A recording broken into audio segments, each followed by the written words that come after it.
Hello everyone, in today's video I'll show you on how you can simply connect your Wi-Fi Xfinity to your PS5. So first things first, just make sure that your Wi-Fi Xfinity is outputting Wi-Fi and internet, and from there head over to the settings.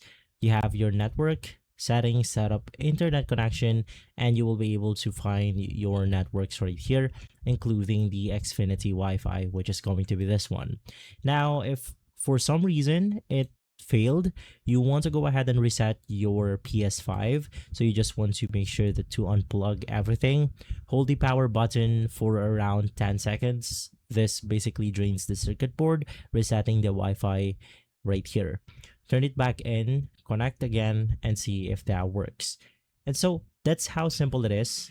And of course, if this video has been helpful, leave a like, subscribe, and follow us for more videos like this. Thanks for watching.